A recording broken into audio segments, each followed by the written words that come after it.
एक पुरानी कथा। एक राजा को राज करते काफ़ी समय हो गया था। बाल भी सफ़ेद होने लगे थे।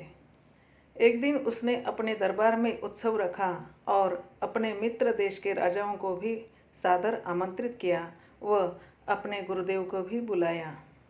उत्सव को रोचक बनाने के लिए राज्य की सुप्रसिद्ध नर्तकी को भी बुलाया गया।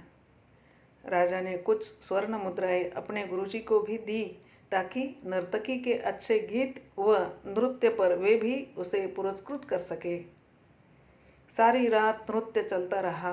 ब्रह्म मुहूर्त की बेला आई। नर्तकी ने देखा कि मेरा तबले वाला ऊँघ रहा है और तबले वाले को सावधान करना जरूरी है, वरना राजा का क्या भरोसा, दंड दे दे। तो उसको जगाने के लिए नर्तकी ने एक दोहा पढ़ा। घनी गई थोड़ी रही या में पल पल जाए, एक पलक के कारणे यूं ना कलंक लगाए। अब इस दोहे का अलग अलग व्यक्तियों ने अपने अनुरूप अर्थ निकाला। तबले वाला सतर्क होकर बजाने लगा।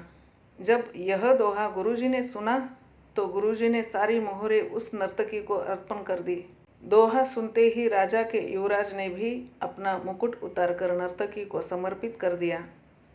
राजा बहुत ही अचंभित हो गया। सोचने लगा, रात भर से नृत्य चल रहा है, पर यह क्या? अचानक एक दोहे से सब अपनी मूल्यवान वस्तु बहुत ही खुश होकर नर्तकी को समर्पित कर रहे हैं। राजा सिंहासन से उठा और नर्तकी को बोला, एक दोहे द्वारा एक नीच या सामान्य नर्तकी होकर तुमने सबको लूट लिया। जब यह बात राजा के गुरु ने सुनी तो गुरु के नेत्रों में से आंसू आ गए और गुरुजी कहने लगे, राजा, इसको नीच नर्तकी मत कहे। ये अब मेरी गुरु बन गई है, क्योंकि इसके दोहे ने मेरी आंखें खोल दी है। दोहे से यह कह रहे हैं कि मैं सारी उम्र जंगलों में भक्ति करता रहा और आखिरी समय में नर्तकी का मुजरा देखकर अपनी साधना नष्ट करने यहाँ चला आया हूँ। भाई, मैं तो चला। यह कहकर गुरुजी तो अपना कमंडल उठाकर जंगल की ओर चल पड़े। राजा की लड़की ने कहा, पिताजी, मैं जवान हो गई हूँ। आप आंखें बंद किए हुए बैठे हैं। मेरा विवाह नहीं कर रहे थे। आज रात मैं आपके महावत के साथ भागकर अपना जीवन बर्बाद करने वाली थी, लेकिन इस नर्तकी के दोहे ने मुझे सुमति दी कि जल्दबाजी न कर। हो सकता है तेरा विवाह कल हो जाए। क्यों अपने पिता को कलंकित करने पर तुली है? युवराज ने कहा, महाराज, आप वृद्ध हो चले हैं, फिर भी मुझे राज नहीं दे रहे थे।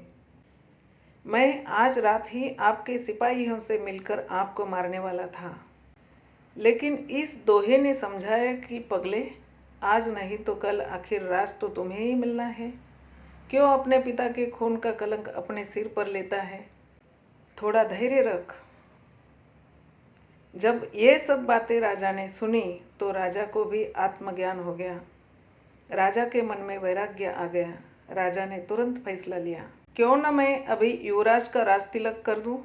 फिर क्या था, उसी समय राजा ने युवराज का राज तिलक किया और अपनी पुत्री को कहा, पुत्री, दरबार में एक से एक राजकुमार आए हुए हैं। तुम अपनी इच्छा से किसी भी राजकुमार के गले में वरमाला डालकर पति रूप में चुन सकते हो।